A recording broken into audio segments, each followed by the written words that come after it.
Olá pessoal, bem-vindo ao canal da Eletricidade, que recentemente publicou aí 2 vídeos sobre energia solar, atualizando aí uma série que a gente publicou há anos atrás.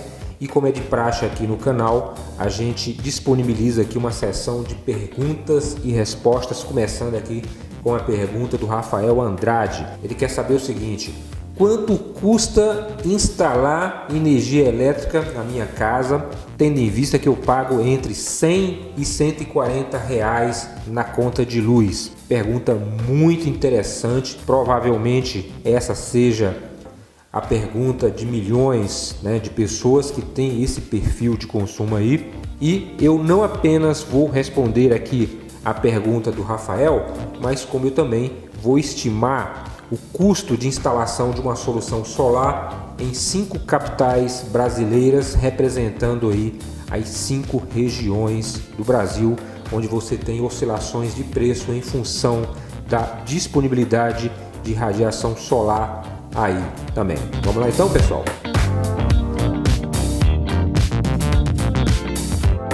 Quem mora no Rio de Janeiro, representando aí a região sudeste do Brasil, e que paga a concessionária Light entre 100 e 140 reais aí de energia elétrica, ela vai desembolsar aí por uma solução on-grid, que é aquela conectada à rede, uma solução solar conectada à rede de distribuição, entre R$ 4.500 e R$ 7.700, valores correspondentes aí à faixa de consumo de 125 a 150 kWh mês. Já para quem mora em Manaus, na região norte, e paga a concessionária Eletrobras Amazonas entre 100 e 140 reais por mês de conta de luz, pode adquirir um sistema de energia on-grid por um valor entre R$ 4.600 e R$ 8.000, valores próximos aí a quem mora na região sudeste do Rio de Janeiro.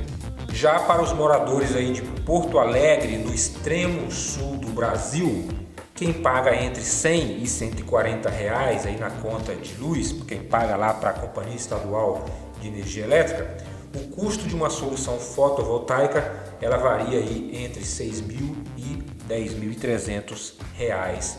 Percebam que o pessoal lá do Rio Grande do Sul, no extremo sul do país, vai pagar mais, e a razão disso é que a região ela recebe uma oferta ligeiramente menor de radiação solar se comparado aí com as regiões do norte e nordeste. A mesma coisa acontece aí na região de Brasília, ali no centro-oeste, tendo em vista que a situação climática é um pouco diferenciada. Então, normalmente, quem mora em lugares onde a oferta de radiação é menor, vai ter que instalar mais painéis e, consequentemente, o preço aumenta um pouco. Ok, pessoal, a gente muda um pouquinho de assunto aí, dando continuidade aí à nossa sessão de perguntas e respostas. As pessoas estão perguntando aqui sobre a vida útil dos painéis solares e dos inversores utilizados no sistema on-grid. Tá? Então, após esse período, é necessário fazer um investimento novamente? Também há dúvida aí de centenas ou milhares de pessoas. A vida estimada dos painéis solares é de 25 anos, inclusive alguns fabricantes, como por exemplo a Kyocera, ela dá essa garantia de 25 anos. Ao final desse período, não é necessário trocar todos os módulos. O que acontece é que eles vão perdendo a sua capacidade de geração da ordem aí de 20%, de 10 a 20%. E você então, para compensar essa geração, repõe entre 10 e 20% dos painéis. Então não é necessário trocar todo o conjunto de painéis, tá? Boa pergunta. Já os inversores on-grid, esses têm uma vida útil menor, é estimada entre 10 e 15 anos, tá? Pessoal, tem uma outra pergunta aqui muito interessante a respeito aí da qualidade da energia do sistema on-grid, que é aquele conectado, aquele paralelo à rede de energia da concessionária. Então a pergunta é: quando falta energia elétrica na concessionária, os painéis solares continuam produzindo energia e alimentando a edificação? Excelente pergunta, provavelmente também Essa é a dúvida de milhares ou milhões de pessoas. E, respondendo aqui essa questão, o sistema fotovoltaico on-grid, por definição, ele só funciona se estiver alimentado pela rede da concessionária. É uma questão de segurança, chamado anti-ilhamento. Então, se faltar energia na concessionária, embora os painéis solares continuem produzindo energia elétrica durante o dia, o inversor de frequência ele não é excitado, tá? Por uma questão de segurança. Portanto, ele não coloca energia na rede. Imagina você se uma chave fusível ali na região cai e desconecta a alimentação aí dessa unidade consumidora. Se o inversor de frequência, através dessa interface com os painéis solares, continuarem produzindo energia elétrica, ele estaria jogando, alimentando a rede secundária de distribuição. Isso poderia ser fatal para os profissionais das concessionárias de energia que, porventura, estivesse fazendo manutenção ali na região.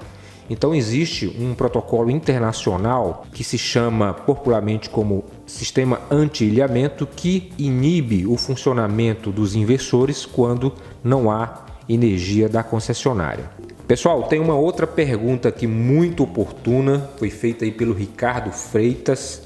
Ele quer saber se é viável instalar um sistema básico para ter ao menos uma economia aí parcial e aos poucos ir ampliando aí o sistema. Ótima pergunta também, Ricardo Freitas. Sim, você pode instalar parcialmente o sistema fotovoltaico, né? A gente deu exemplos lá no início de quem paga entre 100 e 140 vai pagar em média aí entre 6 e 9 mil reais, né? Basicamente esse é o preço da solução aí praticamente em todas as regiões, exceto no extremo sul do país. O detalhe, o ponto de atenção é o seguinte: você tem que dimensionar o inversor de forma full, tendo em vista que trata-se de um equipamento mais caro. Os painéis solares você pode ir implementando aos poucos, mas o inversor de frequência ele tem que ser dimensionado para gerar a potência full da sua residência. Ok, pessoal, a gente está chegando aqui ao final dessa sessão de perguntas. Tem mais uma pergunta aqui feita pelo Marlon Freire. Ele quer saber o seguinte: qual é a diferença entre o sistema on-grid e o sistema off-grid? Boa pergunta, provavelmente seja a dúvida de muitas pessoas também.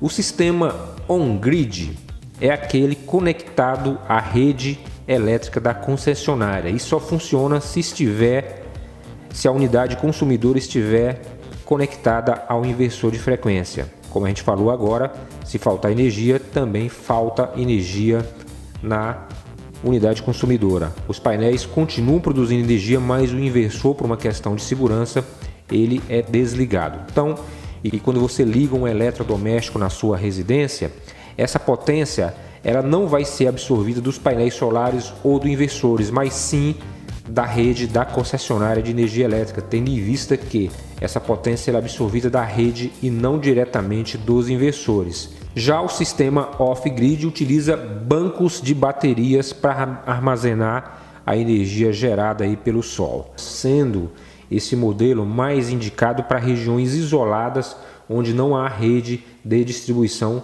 convencional aí da concessionária de energia elétrica.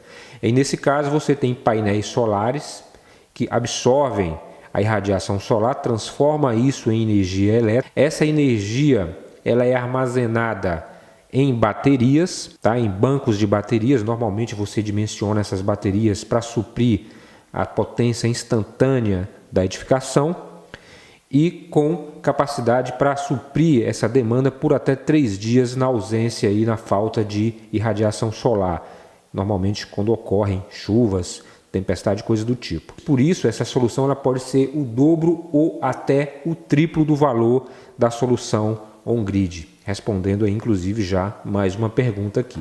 Já nesse caso do sistema off-grid, quando você liga um eletrodoméstico à edificação, essa potência é absorvida diretamente do inversor que está conectado aí ao banco de baterias. Normalmente são baterias de 12 ou 24 volts e um inversor de frequência eleva essa tensão de corrente contínua para uma tensão de 110 ou 220 volts, transformando isso para corrente alternada e alimenta diretamente aí os eletrodomésticos, tá? Então, nesse caso, você não tem nenhuma conexão aí externa com a rede de distribuição, porém, você tem que ter baterias, o que encarece sobremaneira aí o custo dessa solução, que pode ser o dobro ou até o triplo do sistema da on-grid. Ok, pessoal, a gente está chegando aqui ao final desse bate-papo. Se você ainda tiver alguma dúvida sobre esse assunto, sobre energia solar, pode postar aqui nos comentários, mande um e-mail para a gente vai deixar aqui, a gente responde com prazer, tá? Se você não é inscrito no canal aí, se inscreva, marque o sininho aí para receber notificações regularmente, compartilhe os nossos vídeos e a gente vai ficando por aqui. Um abraço e até o nosso próximo encontro aqui no seu canal da Eletricidade. Tchau, pessoal!